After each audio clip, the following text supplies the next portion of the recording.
Now, Ashley came out with a book, talked about being sexually abused. Is that? Forget about it. We're not going to talk about that. We love her and support her. Next question. That's not what the book is about. If you read the book and you know what you're talking about as a journalist, you would know that the book is about emancipation. I know that's the part of it that's in the news.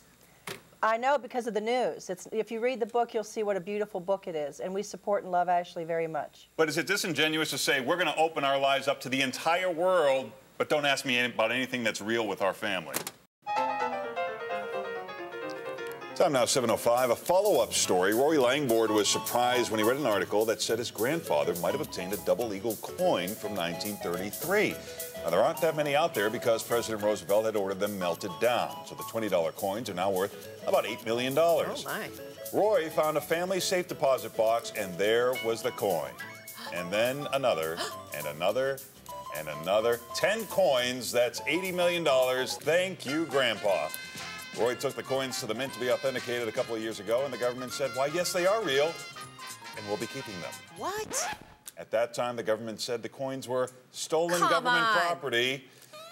Everyone went to court.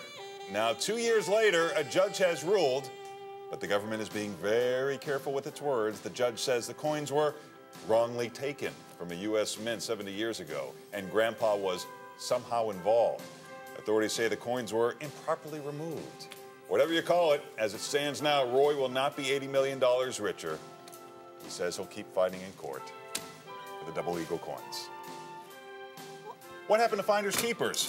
Frank Calabrese Jr., thanks for joining us this morning. Thank you, Larry. Wait, how surprised are you that, that you're still alive? I'm not that surprised.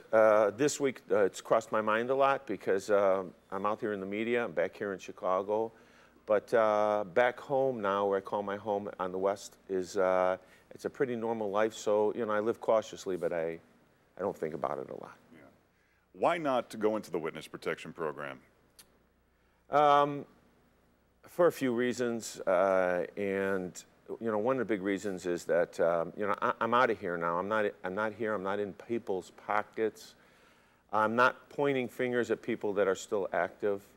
And I'm not pointing fingers at politicians or judges or other people that are in the outfit. I'm living my life. If I was to do that, I'd be getting in their pockets. If I'm in their pockets, they have a reason to come and get me now. Do you feel like you're putting your family and coworkers at risk? I don't. If they're around me, I always feel that. I don't want anybody to get hurt around me because of me.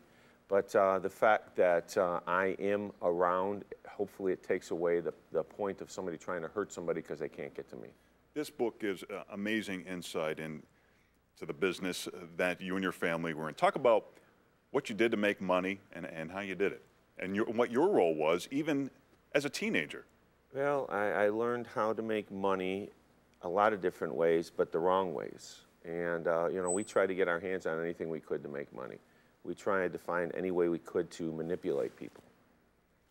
You're taking quarters out of, you know, video machines. I mean, it was things as small as that, but you had money all over the house. Yeah, my father, when the video machine started because he was extorting somebody.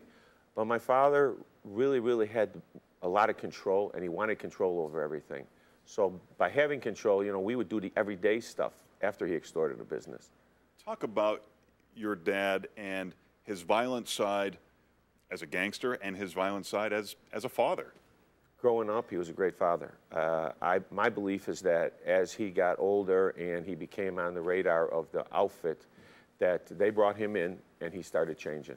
And it started taking that love feeling away. It started bringing a side you need to be a mobster. And he got some advice from an associate that said something like, don't bring the street into your family. And he obviously ignored that advice. Why do you think that is? I don't know why he ignored it. That's a question I'd like to ask him. You know, why not let us do what all the other kids were doing? He wasn't supposed to bring it in the house.